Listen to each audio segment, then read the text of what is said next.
Amigas y amigos, chairas y chairos, ¿cómo están ustedes? Bienvenidas, bienvenidos, bienvenides a Lo que el pueblo decida, el programa que usted esperó más de 30 años, todo el 40 años. Todo el periodo neoliberal. Todo el periodo. Pues, aquí lo tiene, pregunte. Y las vacaciones de diciembre. Oiga, pero ¿saben qué? ¿Cómo están?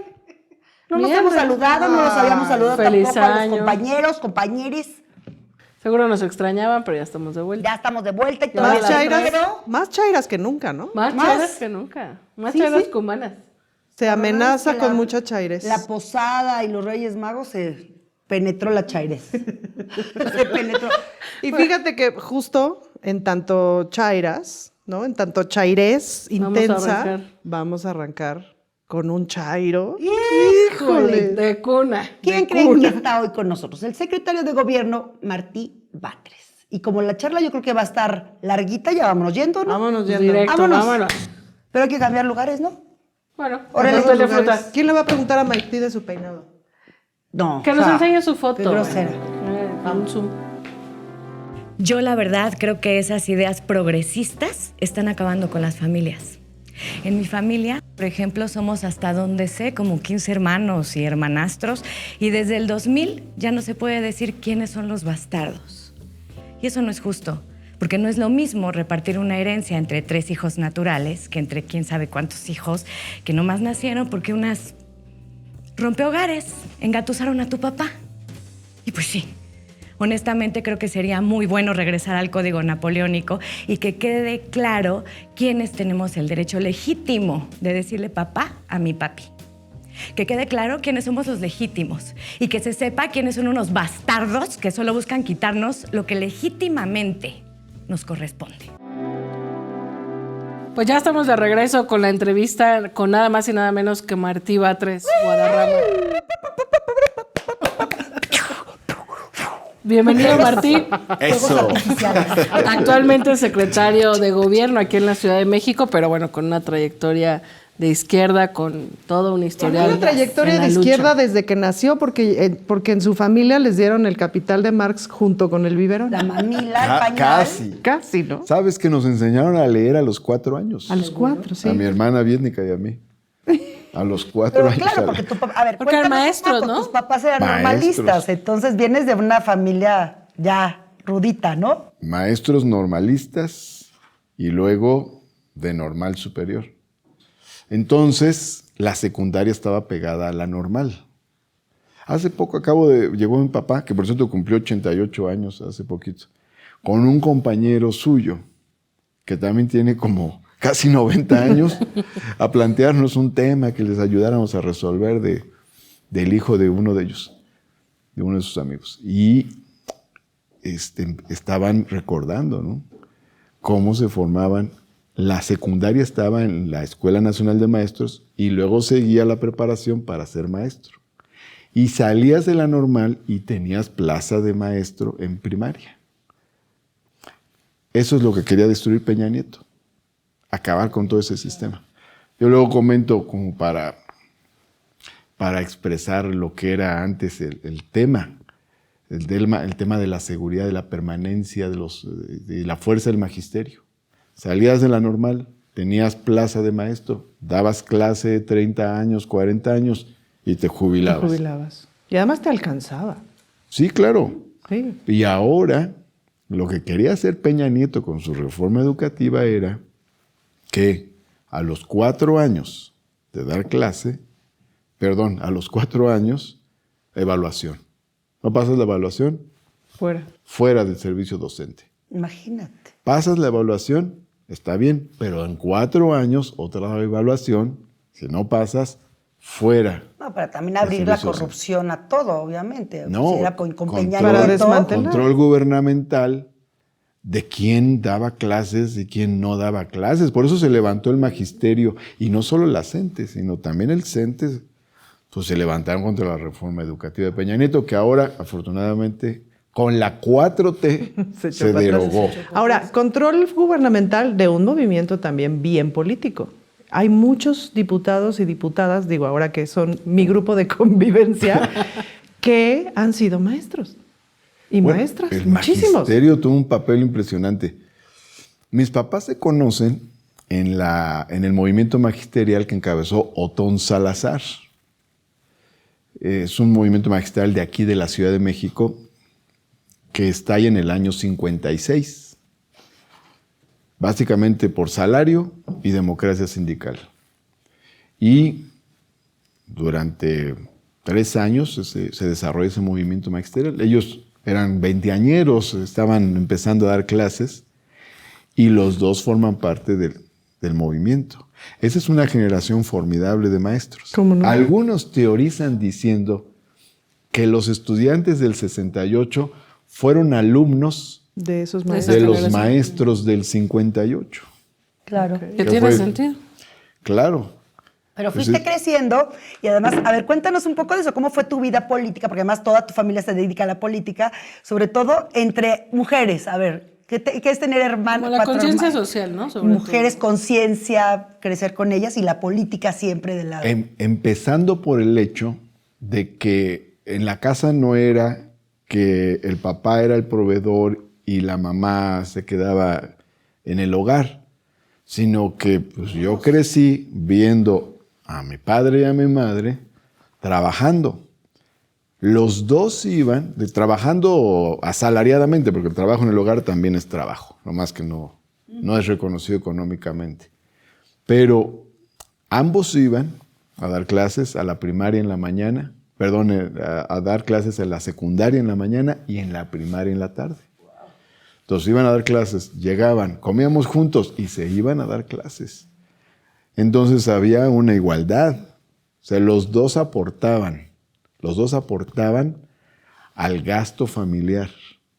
Esto era importante porque no hay mayor educación Sí. que el ejemplo. Entonces, ahí estamos viendo una relación muy equilibrada. Y luego hubo un momento, ellos después de la normal fueron a la normal superior y mi papá empezó a dar clases de civismo, mi mamá de geografía. Y luego viene la Universidad Pedagógica Nacional, aparece a fines de los 70 y entonces los dos se inscriben a la universidad. Pasan el examen los dos, pero dar clases en primaria, secundaria, ir a la universidad pedagógica, y ahora sí que... Y con hijos. Y la familia. Entonces, se juntan y toman la decisión. Dicen, papá, tuve. Entonces, mi mamá es la que hace la maestría, que es la primera generación de maestría de la Universidad Pedagógica Nacional. Ay, qué padre. Esto a fines de los años 70.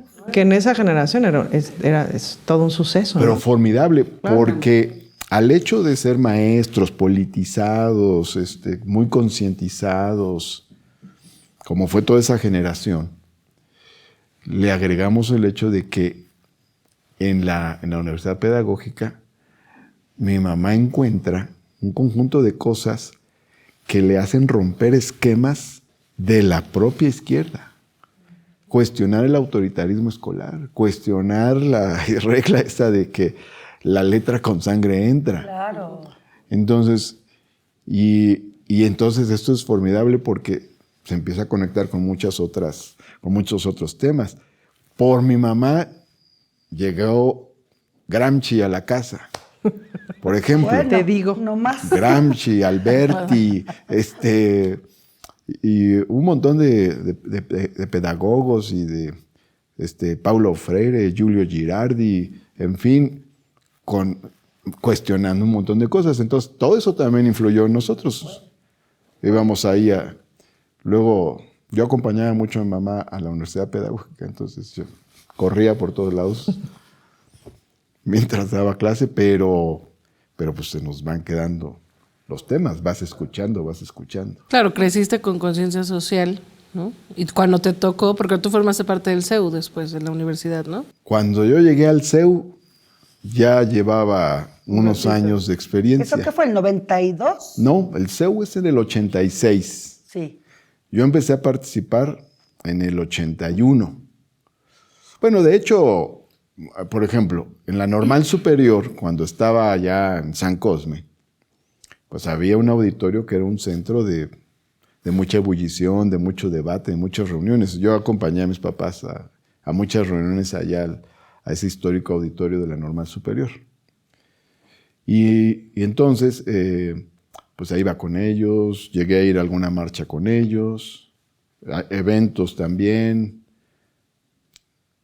pero en el 81, yo estaba en la secundaria 35, que queda en Coyoacán, en la calle de Corina, y mi hermana Viesnica estaba en la prepa 6, en la misma calle más Corina. adelantito. Entonces salíamos y nos juntábamos, ¿no?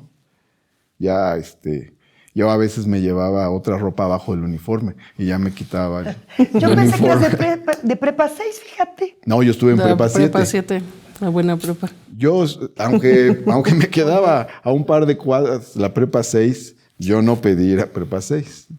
Pero bueno, mi hermana Viesnica estuvo en prepa 6, mi hermana Lenia estuvo en prepa 6. Y luego ya nos juntábamos, nos juntábamos, nos íbamos ¿Tú Yo también soy de prepa prepa 6, seis? claro. no, y mis sobrinos estuvieron en prepa 6, Emiliano, Oye, Diego. Martí, ¿qué significa cuando vienes de todo este movimiento, vienes de toda esta historia de la izquierda, vienes de todo este pensamiento, de toda esta ideología, de toda esta lucha, y de pronto, que no es de pronto pues, pero empiezas a formar parte del gobierno y del gobierno que gobierna, del gobierno que actúa, del gobierno mayoritario además? ¿Qué significa de pronto encontrarte en ese lugar? Bueno. Supongo que lo deseabas, como todo el movimiento lo deseaba, pero de pronto ya estando ahí... Ay, mamachita. Protagonista. Es un cambio muy fuerte, porque crecimos en un discurso contestatario Claro, y antigobiernista. sí. O sea, ahora nosotros hablamos mucho de la derecha, como los adversarios. Pero yo me acuerdo en mi infancia y adolescencia, era contra el PRI. Y no venía todavía el neoliberalismo.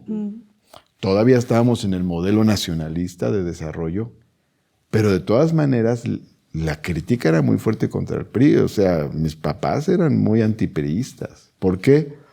Pues por las represiones, por lo del 68, por lo de la represión al movimiento magisterial y ferrocarrilero en los 50, por el 71, los 70, en fin. Entonces el adversario era el PRI y era el que monopolizaba el poder. Entonces nuestro discurso era contestatario.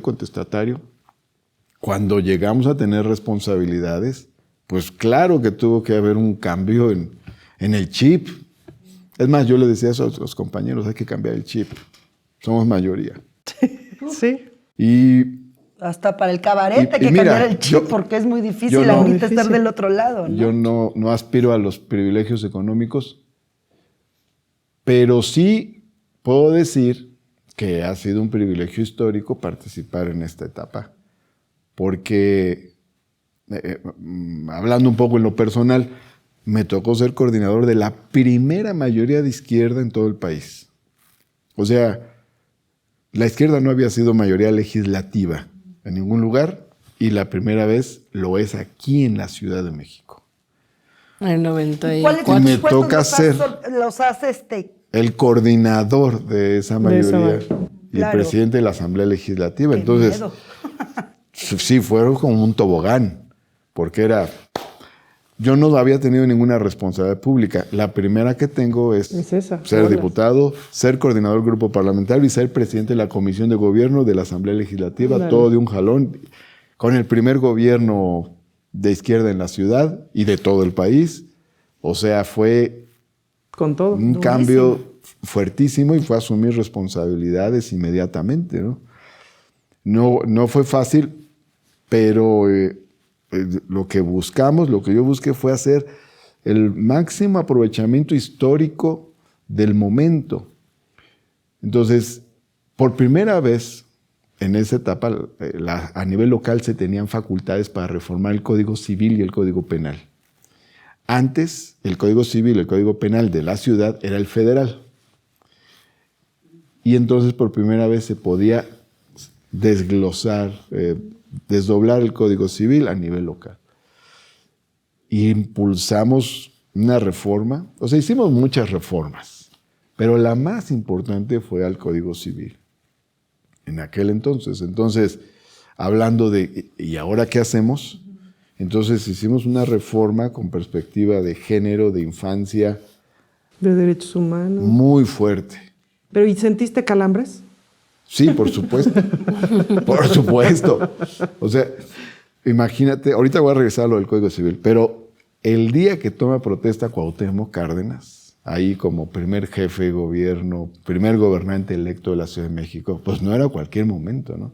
Entonces estábamos ahí, había, no sé, cientos de invitados en ese lugar, un momento muy especial, y me toca a mí, ese momento como presidente. Ahí fui presidente de la Comisión de Gobierno y presidente de la mesa directiva. No, bueno. Y me toca la protesta del ingeniero. No le toma a uno la protesta. Protesta solo el jefe de gobierno y ya protesto, cumplir y hacer cumplir la Constitución política de los Estados Unidos, mexicanos, etcétera, etcétera. Y me toca dar un discurso antes que el ingeniero. Pues claro que había Calambres. todos los nervios. Pero bueno, son de esos momentos en que utilizas Sabrosos. los nervios para Los guardaditos. sacar la mayor lucidez posible, la mayor energía. Entonces, muy buen momento, ¿no? Ahí tengo en la oficina la foto donde estoy en esa toma de protesta con el ingeniero. Y tengo la otra foto donde estoy en el presidium del Congreso en la toma de protesta de Andrés Manuel López Obrador como primer presidente de izquierda. Claro. O sea, me ha Te ha tocado. tocado- ahí, Te ha tocado ahí no me momentos. tocó presidir. Te han tocado los pero, mejores. pero fui presidente del Senado en esos momentos. Dos momentos históricos fundamentales. Sí, es cierto. Ahora, regreso a esto. Dijimos, ¿qué hacemos? Pues obviamente reformar para transformar. Y entonces, el Código Civil decía cosas como esta. Que al divorciarse el hombre se podía casar al día siguiente de haberse divorciado. Y la mujer tenía que esperar 300 días. En pleno año 2000. ¡Ay, Eso venía no! del Código Napoleónico de ¡Qué 1804. También decía que el hombre podía desconocer al hijo nacido antes de los primeros 180 días del Ay, no, matrimonio. bueno. Y en caso de no haber matrimonio, la obligación de reconocer al hijo era solo de la madre. Y había un montón de adjetivos para los hijos que no nacían dentro del matrimonio. Hijos fuera de matrimonio, hijos adulterinos, hijos... Adulterinos. Ay, por Dios. Todavía estaba ese término. Hijos expósitos, hijos de reclusa. No. Ándale. Todo eso lo quitamos. Y estaba escrito en la ley. En pleno año 2000. En pleno año 2000. Entonces, hicimos No, pues un montón de fue muy reformas. divertido. Hicimos una reforma para acercar el concubinato al máximo posible a los derechos que se derivan del matrimonio. Entonces, se reconocieron derechos sucesorios y derechos alimenticios con concubinato de 2 años, porque se reconocían a partir de 5. Y bueno, Así. entonces Eso llegamos... cimentó la ciudad que hoy tenemos. O sea, una ciudad de derechos, de libertades. Sí. Que a lo mejor las nuevas generaciones creen que se dio porque es una capital. No, es porque llegó la izquierda y llevamos No, Años con algunos accidentes, pero gobernando sus 20 detalles. Es porque llegó a la izquierda, sí. Y bueno, yo menciono unos ejemplos, pero se hicieron una gran cantidad de reformas. Es la primera vez que se reconoció como delito la discriminación, Claro. que se incorporó al Código Penal. Martín, una pregunta. Así, si lo tienes que explicar con manzanitas, ¿qué hace exactamente un secretario de gobierno? ¿Qué no hace? No, es que hace un montón de cosas que no se ven. que no saben. Que no. Ajá. Principalmente no dormir.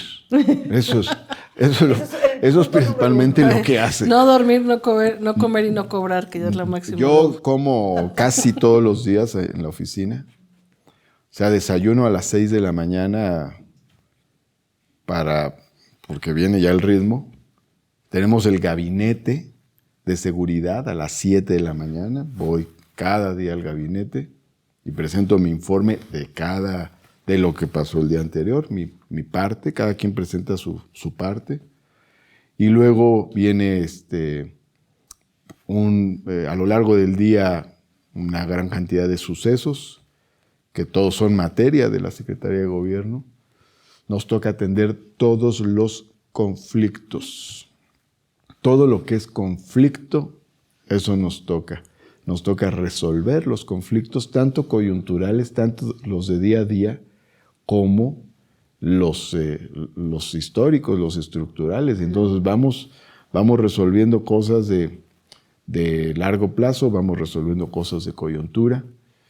Nos toca también, por otro lado, la parte política, la relación con el Congreso, la relación con los poderes, es parte de nuestras responsabilidades legales. Ahí la relación con el Congreso ha sido muy importante para empujar reformas. ¿Qué hacemos de la Secretaría de Gobierno? Trabajamos para que se apruebe, por ejemplo, la reforma para incorporar la beca de bienestar para niñas y niños a la Constitución. Es una maravilla eso. Pero lograr eso, las 2/3 partes, porque eso son las 2/3 partes, es un trabajo político. Claro. Es de hablar aquí, hablar allá, tejer un acuerdo, etcétera, etcétera. Todo eso. Entonces, nos toca el diálogo con los diversos sectores de la sociedad, con el sector económico, con las organizaciones sociales, con las organizaciones civiles. Yo te quiero preguntar ahí dibujé un poquito de lo que le toca a la Secretaría de Gobierno. ¿Y qué haces como secretario de Gobierno? ¿Qué haces con todas estas embestidas brutales de la oposición ahorita que están, empeñados, obsesionados con tirarle todos los días a la Ciudad de México, al gobierno de la Ciudad de México? Todos los días amanecemos con 20 noticias falsas o tergiversadas. Como secretario de Gobierno, ¿cómo manejas esta locura? Bueno, una de las tareas que me toca es precisamente contestar, informar. Y me han tocado unas coyunturas intensas para salir con argumentos, informar, aclarar, precisar qué pasó, qué sucedió en tal coyuntura, en fin, en varios momentos, ¿no? Y eso es lo que hacemos. ¿Qué hacemos? Informar. Con serenidad. Argumentar, dar datos. ¿Por qué? Pues tenemos una embestida a cada momento y hay que salir inmediatamente. Y 3 Riopan. Hay que aclarar, hay que desmontar cosas. ¿Tomas antiácidos? ¿Tomas antiácidos? No, pero sí como muchas verduras y pollo. Eres sereno, ¿no? Me da la sensación de que eres un tipo muy sereno. Bueno, nunca te he visto y te veo seguido. Sí, soy bastante sereno. Sí. Ya fuiste lo suficientemente pedero en la vida como para que ya ahorita... Ya se le pedereó en la juventud. Aún en eso fui sereno. Era sereno. No, ¿sí? Pero bueno. ¿Sí fuiste sereno también de chavo? No, más o menos. ¿Qué prefieres, ser senador o ser secretario de Gobierno? Bueno. Tiene sus cosas. Es una buena pregunta. Cuando hay todas estas cosas tan complicadas, pues claro que extrañas el Senado, ¿no? Sí, el Senado es más cómodo, ¿no? A mí me ha tocado estar en la parte legislativa, me ha tocado estar en el gobierno y me ha tocado estar en el partido. En esos 3 ámbitos a lo largo de... Bueno, fuiste el primer presidente del partido. Sí. A nivel nacional. PRD y Morena, ¿no? De los dos. Yo era diputado federal cuando viene el tema de la formación de Morena y renuncié a la diputación para poder ser presidente de Morena. Bueno, y luego pedí licencia. Acá en la ciudad también fuiste presidente. En la ciudad fui presidente de Morena. De hecho, pues me tocó, siendo presidente de Morena, que se ganara la ciudad. Primero, pues se ganó la Ciudad de México en la elección cuando se obtuvo el registro en el 2015. Morena fue la primera fuerza política, para sorpresa de propios y extraños, más de propios. Y luego me tocó cuando ganamos en la Asamblea Constituyente también como primera fuerza política. La Morena ganó en 2015 y volvió a ganar en 2016 y luego ganó en 2018. Ahora, pues para todo ese trabajo hay que comer muchas frutas y verduras. Martí, yo te quiero hacer una pregunta. Pero déjame decirte esto, que el gobierno te da herramientas para poder ayudar en lo concreto. O sea, por ejemplo, llegan unos vecinos, oiga, secretario, se nos está cayendo la vecindad encima, ayúdenos a que la expropien. Y empezamos un proceso. Y se puede. Vamos a la expropiación y logramos la expropiación. Entonces, eso te da el gobierno. Ahora, te voy a decir, yo fui subsecretario de gobierno con Andrés Manuel en 2003, 2004, una parte del 2005. Y aún en un evento que hubo en Cuauhtémoc llegaron unos vecinos de la Roma y me dijeron, oiga, usted nos ayudó a expropiar nuestro inmueble cuando fue subsecretario de gobierno. Ya me dio mucho gusto verlos, platicar. Eso puedes hacer desde el gobierno.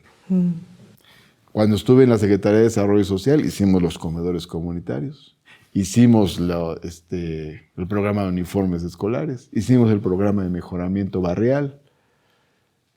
Entonces, puedes hacer muchas cosas concretas de beneficio para la gente. La parte legislativa tiene su parte. Es la parte de las reformas. Y también es muy satisfactorio. Sí. Entonces impulsas Para poner unos ejemplos recientes, ahora que empezó el presidente López Obrador con esta política de aumentar el salario muy por arriba de la inflación, el salario mínimo, y entonces yo presenté una iniciativa. Y dije, bueno, eso es una buena política pública, hay que ponerle su soporte jurídico y presenté una iniciativa para reformar el artículo 90 de la Ley Federal del Trabajo.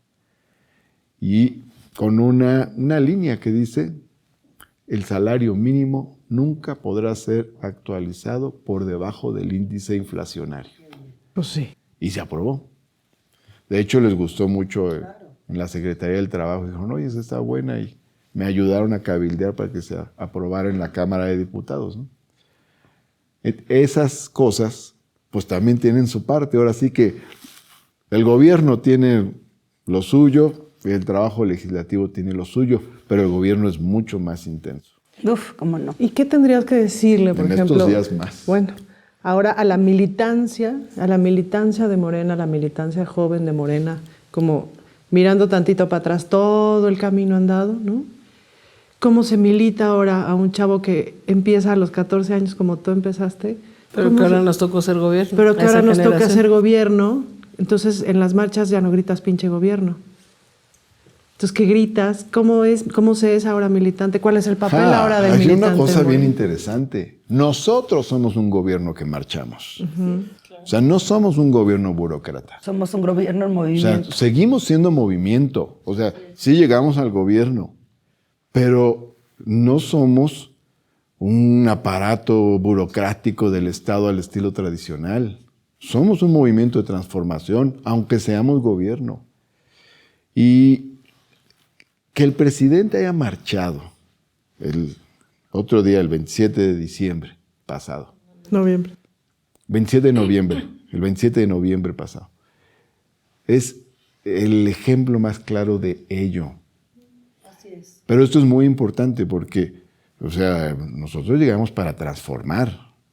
No buscamos el poder por el poder. O sea, el poder, en tanto su energía se usa para beneficiar a la gente. Como dice esa frase de Andrés Manuel, el poder se convierte en virtud cuando se pone al servicio de los demás. Eso es, ¿no?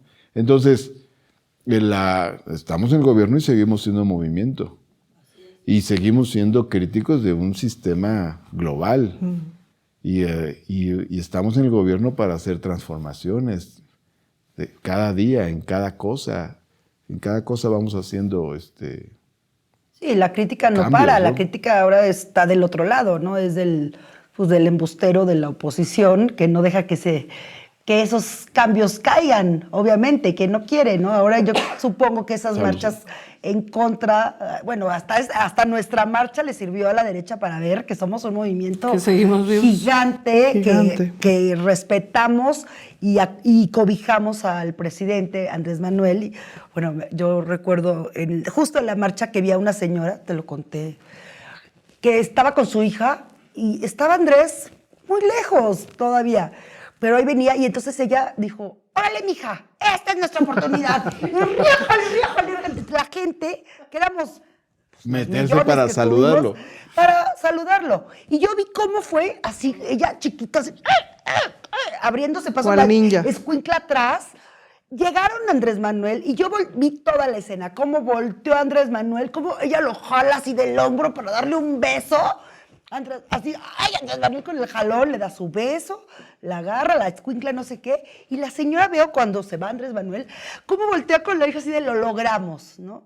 Y yo puse un tuit y decía, ojalá hubieran venido a ver lo que es el amor a un presidente, Mira, lo que nunca he el visto yo amor, en toda mi lo que vida. nunca vi. Imagínate, el otro día estuvo el presidente en el gabinete de seguridad, ahí en el Palacio del Ayuntamiento. Uno se emociona. Y tenemos 20 y tantos Años de años con lucha. él, ¿no? No, Tenemos Y de estar cerca. 30 años con él, 20 y tantos años con él, y de estar cerca. Bueno, yo tratando con él, por lo menos desde que estaba al frente de la Asamblea, hace 25 años. Este año se cumplirán 26 años de que fui presidente, empecé a ser presidente de la Asamblea Legislativa. Y desde entonces, pues, tenía comunicación con él, que él era el presidente entonces del partido que teníamos entonces. ¿Cuándo queremos acordarnos? Ya no existe. No, de sí, cuyas sí, siglas no todavía. quiero acordar. Entonces, pero era el dirigente político, ¿no? Entonces, y tenía tratos entonces. Pero bueno, nos emocionamos de que está ahí con nosotros y no nos vamos sin acercarnos a saludarlo. Entonces, imagínate, un ciudadano común. Tiene la oportunidad, va pasando el presidente. ¿Cómo están las fotos, no? Todo el mundo con la mano extendida. Sí, queriéndolo Queriendo saludar. queriendo La foto esa saludarlo. del New York Times, que es buenísima, ¿no? Buenísima. Que quedó donde está en el centro volteando a ver y toda la gente así. Oye, hasta Y le él da como, la qué luz. bonito está el día, ¿no? Y la marcha, impresionante porque, hablando de números y todo eso, ¿no? Rebasó nuestras expectativas. No, bueno. Porque ya ves, la derecha se enojó muchísimo por el tema de los números, ¿no? Sí, contigo. Se enojaron conmigo porque no dije los números que ellos querían de su marcha, de los privilegios. ¿Cómo era su lema? Los privilegios no se tocan, ¿no? Bueno, entonces, ¿cuántas personas necesitas para una marcha que dura 6 horas y un informe que dura 2 horas? 8 horas de movilización. No, estuvo brutal. 8 brutal. horas. Ríos de gente. Ríos de gente. Oye, la risa que nos... Ríos de Qué padre haberle dado la vuelta a que nos llamaban acarreados, ¿no? Yo no vine por mis tortas, yo vine por mis huevos. Era una de las frases que yo decía, gracias Dios. Buenísima sabiduría Gracias popular. Pachamama por esto, ¿no? Y a la gente que llegaban en los camiones y decían, no, pues sí, somos acarreados. Yo acarreé a este me acarreó a mí. Esta me acarreó a mí y aquí venimos acarreados. Y claro, ¿no? Y burlarnos todos de... Yo vi no sé cuántos memes y cuántos videos burlándonos de... Aquí Cuántas llegamos cartulinas. los acarreados. Porque- Cuéntanos bien. Cuéntenos bien. Tú veías ahí, a ver, vamos a buscarlos. De verdad, a mí me hubiera encantado que alguien se lo hubiera tomado en serio para hacer una investigación y buscar y preguntarle No, a a la ver, gente. seguro la derecha trató de buscar gente que Por respondiera supuesto. a tonterías como ellos, pero no No encontraron. ¿no? encontraron. Oye, Martín, yo te quiero hacer una pregunta. Para mí tú eres uno de los principales referentes de la lucha de la izquierda en la Ciudad de México. O sea, tu labor con la ciudad ha estado como muy vinculada. Creo yo que el resultado electoral del 21, que lo hemos discutido en muchos lugares, es multifactorial, tiene envalentonada a la derecha. Es decir, la derecha es como si diera por hecho que en el 24 no va a ganar la presidencia. Traen la idea de tomar la ciudad, de mermar quizás la mayoría en el poder legislativo. Pero en el pulso que tienes como un conocedor de la historia de la ciudad, de sus luchas, como secretario de gobierno, ¿No crees que exagera la derecha con esta idea de querer tomar la ciudad? Es decir, esto que está pasando en el metro, esta manera en la que buscan, ves a todos los actores nacionales del PAN hablando de la ciudad, metidos día y noche, pegándote a ti, a la jefa de gobierno, a distintos actores. O sea, es como una obsesión en la que creo que se están equivocando otra vez, ¿no? O sea, creen ellos que es un territorio de conquista, pero a mí me parece que las luchas que ha dado la izquierda y el pueblo de la Ciudad de México son mucho más que un resultado electoral en un momento, ¿no? Bueno, aquí hay dos cosas que señalar. O sea, por un lado, la ciudad tiene su historia. O sea, las cosas no ocurren nada más porque sí. Y los cambios que ocurrieron en la ciudad no ocurrieron pues solamente porque se hizo una buena campaña electoral en algún momento, sino que vuelvo a ciertos puntos. Es la ciudad donde ocurre el movimiento magisterial del 56-59, es la ciudad del 68, es la ciudad de la insurgencia sindical de los 70, es la ciudad del movimiento urbano popular de los 70, de la periferia, los pobres construyendo una parte muy importante de la ciudad. Es la ciudad de la organización popular después de los temblores del 85, del CEU y de los movimientos universitarios. Es la ciudad de los movimientos de mujeres, de los movimientos de la diversidad sexual. Es la ciudad, la ciudad de la participación, la ciudad de la crítica. Entonces, pues obviamente que es el espacio, es el primer espacio donde brota a la izquierda y triunfa. Es el espacio donde por primera vez se realizan nuevamente políticas sociales universales, a diferencia de las políticas neoliberales pequeñitas, focalizadas. Es el espacio donde se reconocen derechos de igualdad entre mujeres y hombres. Es el espacio donde se reconoce por primera vez el matrimonio igualitario. Es el espacio donde se realiza por primera vez un plebiscito ciudadano y por primera vez un plebiscito formal convocado por el gobierno de la Ciudad de México. Entonces, pues obviamente la ciudad tiene una historia. Ciudad de avanzada. Es una ciudad progresista. Yo veo Claro. una derecha histérica, desgañitada, desesperada, pero la ciudad tiene su historia y es una historia, pues, progresista, ¿no? Ahora, ¿y no crees, Martí? A mí me pasa que pues hemos estado obviamente muy cerca de todo, muy cerca y muy participativas del todo el proceso de la ciudad, etcétera.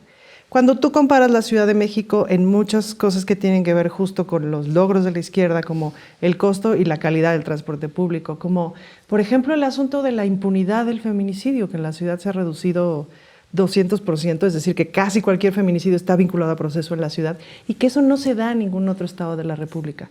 Pero de pronto pareciera que en la ciudad lo damos por sentado como si siempre hubiera estado ahí. ¿Se estará fresando la ciudad en ese sentido, como ya acostumbrada a muchos logros, a que ya llevan muchos logros, muchos años, y entonces ya hay generaciones que nacieron y el matrimonio igualitario ahí estaba, que nacieron y el aborto, el acceso al aborto ahí estaba, etcétera, la movilidad ahí estaba, etcétera? ¿Habrá también esta parte del proceso? Pues ciertamente, cuando realizas una nueva conquista, esto tiene su efecto, tiene Claro. su efecto político-social también. Y también se va incorporando esos elementos como parte del paisaje. Es decir, se Se dan van haciendo como- normales, Por ¿no? hecho. se dan por hecho, se dan como ya asimilados, ¿no? Por ejemplo, aún cuando reivindicamos o podemos hablar, ¿no? Pues la reforma agraria con el general Cárdenas que repartió tierras, pues ya pasó mucho tiempo, Sí. ¿no? Entonces, yo creo que es importante hacer memoria. Es importante reivindicar. Creo que es importante que todos se pongan las pilas. Y no todos se ponen las pilas. Porque hay algunos que dicen, no, pues yo esta batalla no la doy, en fin, ¿no? Yo estoy acá más a gusto, más tranquilito, ¿no? No, hay que luchar, porque las cosas no son automáticas. sí se tiene que dar una batalla informativa muy importante, porque finalmente los otros factores se mueven, desinforman, distorsionan, paralizan, y si uno se confía, entonces se ponen en riesgo logros, conquistas. Entonces hay que salir a territorio y hay que hablar con la gente, ¿no? Esto es un mensaje importante para todos. Esto es una lucha palmo a palmo. Es una lucha muy importante, porque además, como bien lo dijo Citlali, esta lucha así desesperada de una derecha desgañitada, acelerada, fuera de sí, por la ciudad, en realidad pues tiene implicaciones nacionales. Claro. Entonces es muy importante trabajar para defender a la ciudad, defender lo que se ha logrado e ir por una nueva etapa de reformas y transformaciones, porque la transformación no termina con un gobierno, siguen los procesos. Entonces hay que ir por una nueva etapa de transformaciones en la Ciudad de México. Y hay que dar la batalla, hay que dar la lucha. Se está dando. Oye, tenemos... Pues vamos hacia el cierre del programa, Martí. Tenemos una rulética, que es una ruleta con preguntas de ética. Y acá la mano santa siempre... Cuyo Órale. No, vas tú. A ver. Chinchan, Es que tú. no es mano santa, por eso.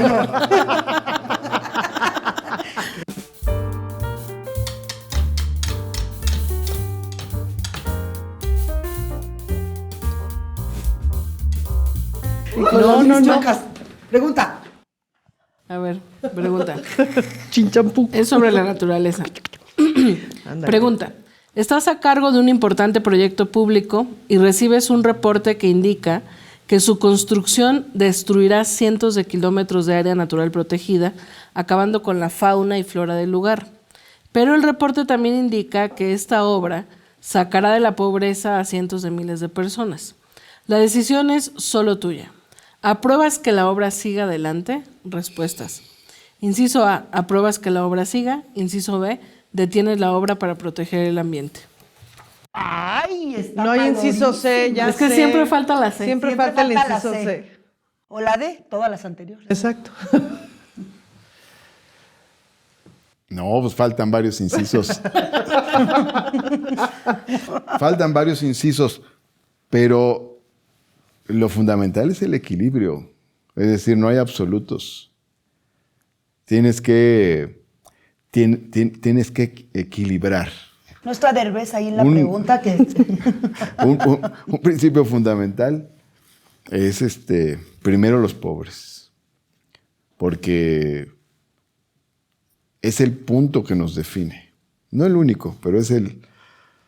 Sí, el más importante. Si tú dijeras, a ver, se parecen mucho estos dos proyectos, ¿cuál es el punto que te define? Primero los pobres. Primero los pobres. Ahí es donde la derecha Pierde. no puede. Porque nunca va a arriesgar los privilegios de una oligarquía, ¿no? cuantos.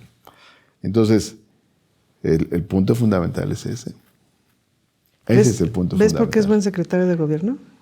Porque nos contestó sin contestarnos. ¿eh? No, sí nos contestó, Porque pero falta el justo equilibrio. es que ese es el asunto, es que no hay absolutos.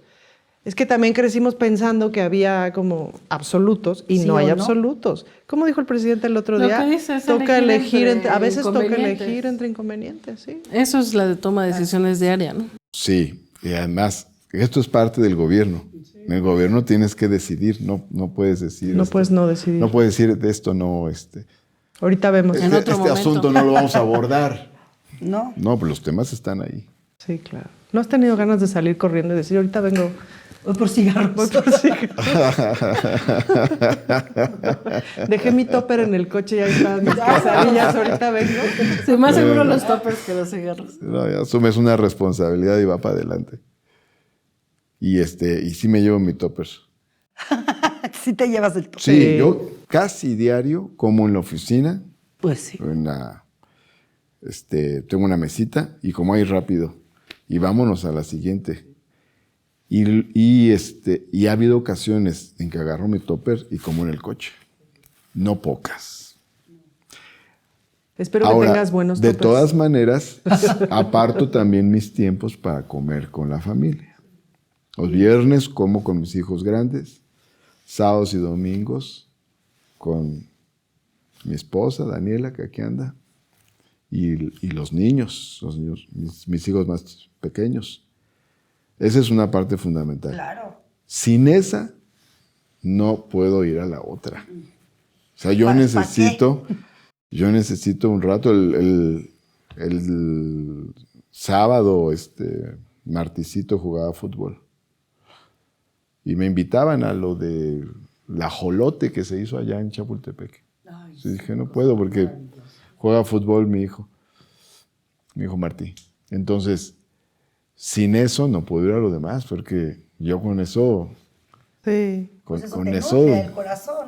pues se entienden muchas Claro. cosas, ¿no? Pero además, con eso encuentro el sentido. embone entre todo lo que uno está haciendo y la vida. ¿Y cómo la le fue vida en el partido? cotidiana, ¿no? Metió 2 goles, Martí. ¡Ay! valió la pena. Hace equipo con un compa. Los dos iban con su playera de Messi y iban Bueno. muy, muy empoderados. Pero siempre ha sido impresionante que logres ese equilibrio, Martín, ¿no? O sea, porque no debe ser, no, o sea, no es fácil, pero yo veo que siempre, No es fácil. o sea, Enséñalo, es muy luego ya responsable, se muy sale entregado, mucho pero cobre. también. No es fácil, pero es No, un y si tema no, muy Dani, te importante, regaña. el tema de la familia. Es Del autocuidado. la perspectiva progresista de la familia. Es que la familia es una comunidad. Y es una comunidad donde puede haber equilibrios, igualdad, diversidad. Sí, pero Eso es la es- tribu eso es donde importante. cargas pila, ¿no? Sí, por ejemplo, nos reunimos con mi papá y con mis hermanas. Y no todos estamos en la actividad política. Todos somos de izquierda. Claro. Pero tengo una hermana que es periodista, de mis 4 hermanas. Vietnica, ¿te acuerdas? Bien. Claro, Biétnica es Biétnica, periodista. por supuesto que la conocemos. Y tengo La otra que- hermana, la más pequeña. Bueno, ya no es tan pequeña, pero la más pequeña de nosotros. Que es vegana, ¿no? Que es vegana, tiene Sí. su empresa. Ella hizo su empresa vegana ¡Órale! y se dedica a ello. Al Ella veganismo. vive lejos, no vive aquí en la ciudad, pero nunca falta al cumpleaños de mi papá. El cumpleaños de mi papá se reúne toda la tribu, Claro. que eso es de cajón. Y somos nosotros somos una familia diversa porque Daniela tiene un hijo de su primer matrimonio. Yo tengo 3 hijos de antes de casarme con Daniela. Y nosotros tenemos unos gemelos. Ya si Ya juntamos toda la a todos bola. son 6 más. Ya Somos juntas el equipo somos de una bola voleibol. grande, ¿no? O sea, Sí, ¿no? Ya se sí. Oye, Martín, muchas gracias por venir. Gracias por esta conversación. gracias a ustedes, descansé un montón. Qué bueno que te ayudó, te sirvió para relajarte. Ya vete a dormir que te tienes que despertar. No, temprano para- regreso ahorita a la oficina y al rato hay que regresar a ver la información, el reporte para mañana. La mañana. Y mañana el gabinete en la mañana. Pues muchas gracias, Muchas Martín. gracias. Gracias Ahí por tu estamos, tiempo. a la orden. Gracias a ustedes. Gracias. Pues nos vemos a la próxima. Muchas gracias por acompañarnos aquí con Martí Batres Guadarrama y con nuestras super reinas chulas. Lujo Gracias. de programón. Qué bonito. Chulas. Chulada. Adiós. Gracias.